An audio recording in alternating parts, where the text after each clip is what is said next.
द्रौपदी के सतीत्व की रक्षा द्रौपदी के ही धर्म ने की थी।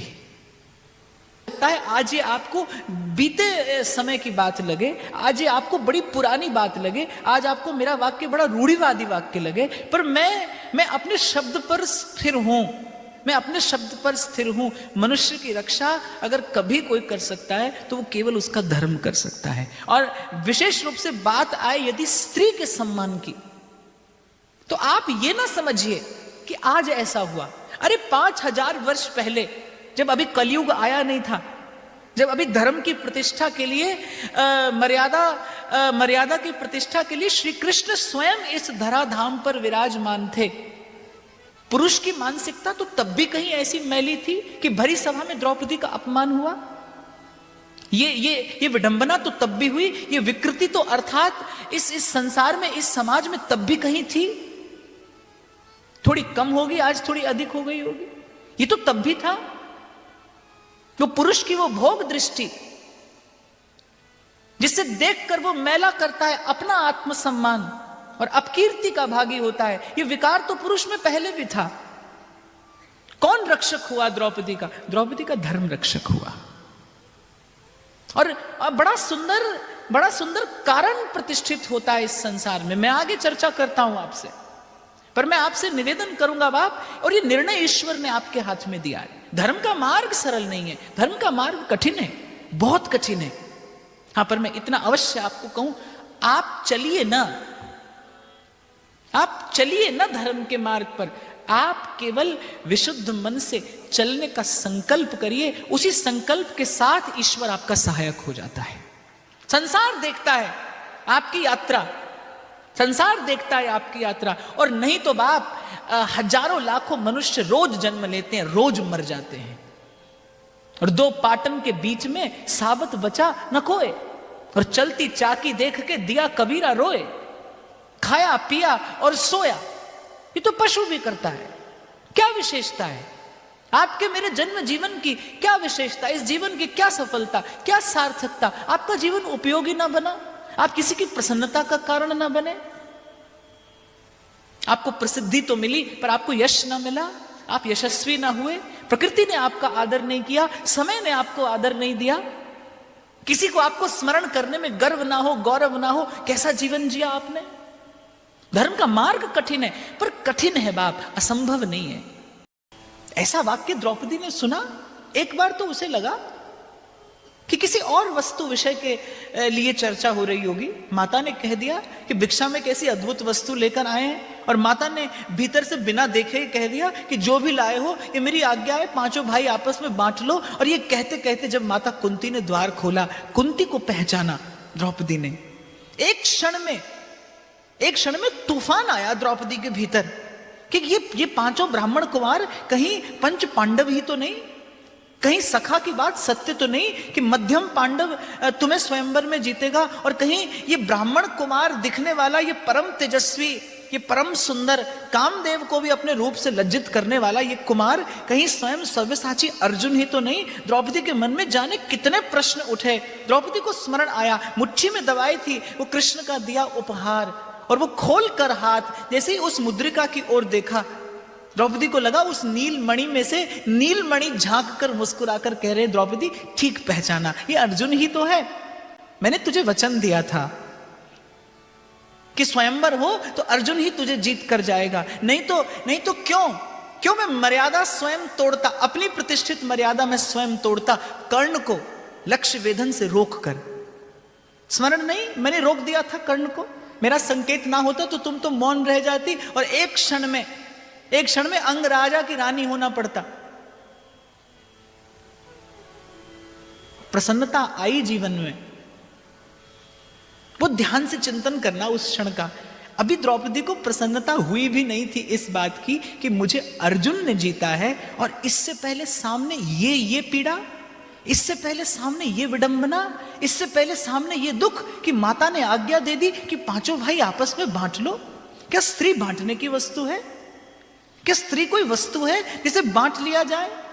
माता कुंती हतप्रभ, आश्चर्यचकित, पीड़ा से म्लान हो गया उनका मुख, और बड़ी कठोर दृष्टि से, तिर्यक दृष्टि से अर्जुन की ओर देखा कि ये क्या किया अर्जुन, क्यों सीधे नहीं कहा कि विवाह करके द्रुपद राज नंदिनी को लेकर आए हो?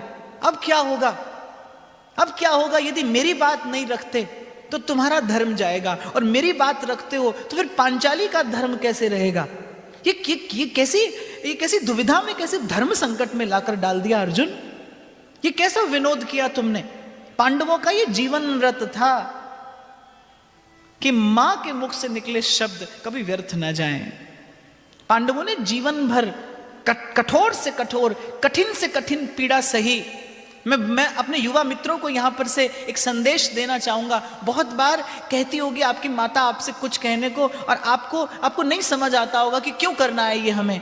मैं तो कहता हूं कि ईश्वर के लिए न सही, आपको न समझ में आ जाए उस परंपरा का मोल, उस परंपरा का सही कारण आप न जान सकें उस समय, न सही। मैं तो कहता हूं अपने मां के हृदय की प्रसन्नता के लिए कर दीजिए। ईश्वर से कुछ मिले ना मिले, मां के हृदय से आशीर्वाद तो मिलेगा। वो तो अधिकारी है आपको आशीर्वाद देने के।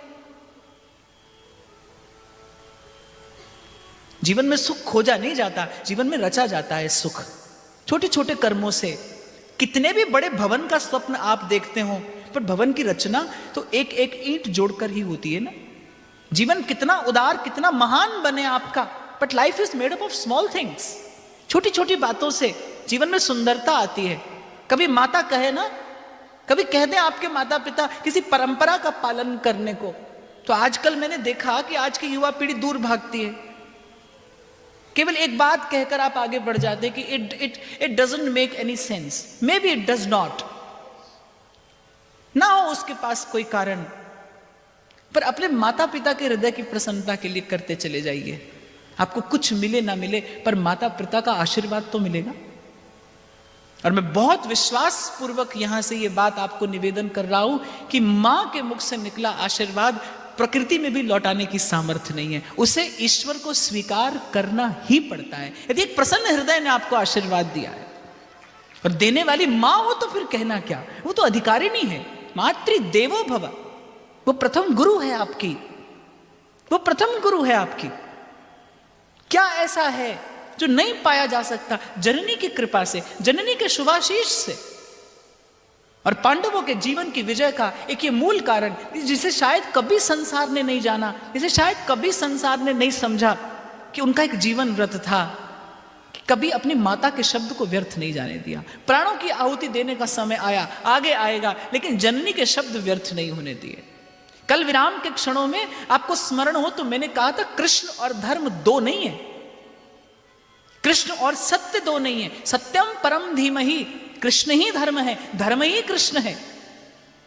वाल्मीकि रामायण तो कहती है रामो विग्रहवान धर्म, धर्म का विग्रहवान स्वरूप भगवान है। धर्म और भगवान दो नहीं है, एक ही है। आप ईश्वर की पूजा धर्म का पालन किए बिना करें, अर्थात आप ईश्वर के स्वरूप स्वभाव से ही परिचित नहीं। किसकी पूजा करते हैं, कौन करता है, खबर नहीं।